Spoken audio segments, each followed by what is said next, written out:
আমি হানজালা কতদিন বাঁচবো জানি না, কিন্তু আমি মরে গেল এদেশের মানুষ হানজালাকে মনে রাখবে।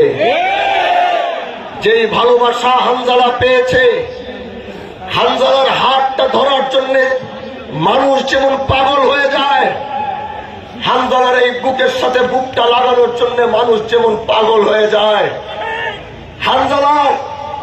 হানজালার সামনে এসে দাঁড়ানোর জন্য মানুষ যেমন পাগল হয়ে যায়, এগুলো তারা 100 কোটি টাকা খরচ করেও পারবে না। তাহলে আমি যে কথাটি বলেছিলাম ইলেকশনের আগে, যে এই দেশে হয়তো দুইটা জিনিস হবে, এক হয়তো টাকার বিজয় হবে, না হয় ভালোবাসার বিজয় হবে। আমার এই বক্তব্যটি আপনারা শুনেছিলেন।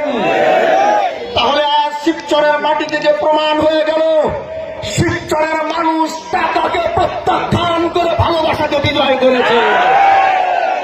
প্রিয় ভাইরা আমার, আমি হানজালা এই পর্যন্ত আসতে আসতে আমার নেতৃবৃন্দরা অনেক কষ্ট করেছেন, প্রবাসী ভাইরা কষ্ট করেছেন।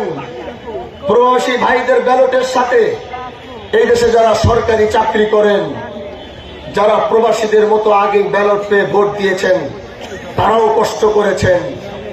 আমি সবাইকে, আমি হানজালা আন্তরিক মোবারকবাদ জানিয়ে আমি আপনাদের শুকরিয়া আদায় করছি। ইনশাআল্লাহ যেই ভোট আপনারা হানজালাকে দিয়েছেন, হানজালা সেই আমানতের খেয়ানত হতে দিবে না।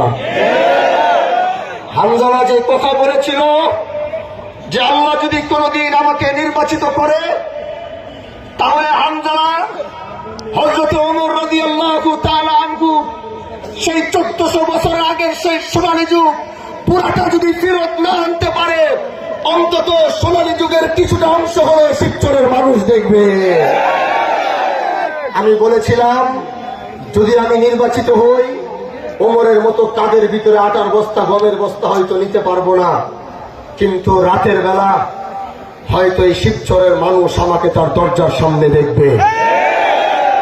রাতের আধারে হয়তো শিবচরের মানুষ হানজালাকে দেখবে যে হানজালা রাত 1টা বাজে তার দরজার সামনে দাঁড়িয়ে রয়েছে। এমনই এক ইলেকশন আর এমনই এক রাজনীতির সূচনা করার জন্য হানজালা এসেছে। আমি আগামীতে কি করব জানি না, আপনাদের কাছে শুধু দোয়া চাই। কাল যেই খেলা শিবচরের মানুষ দেখেছে,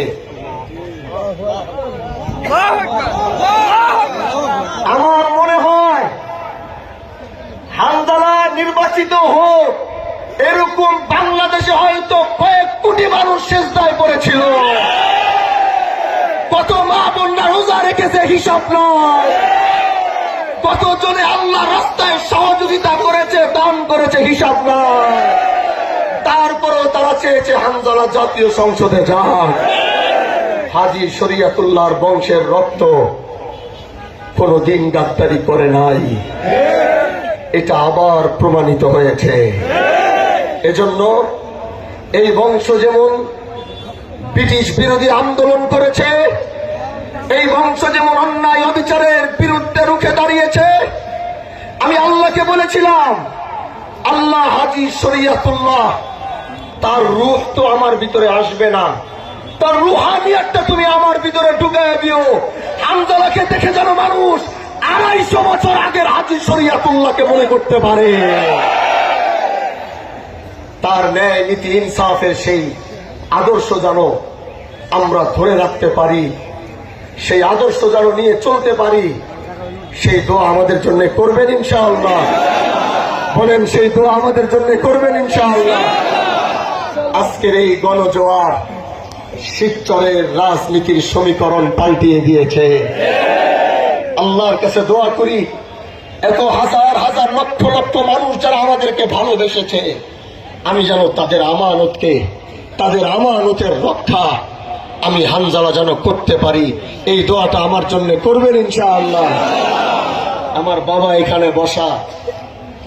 আসলে জানেন, একটা কথা না বললেই না, আমি যখন ছোট আমরা বংশাল বাসায় থাকতাম। আমার বাবার খুব ইচ্ছা ছিল আমার সে ছোটবেলায় বলতো, হানজালা তুমি একদিন এমপি হবা। জিজ্ঞেস করেন আমার বাবা আমাকে বলতো কিনা, তখন আমার বয়স 7-8 বছর হবে। আমার বাবা ওই সময় আমার এখন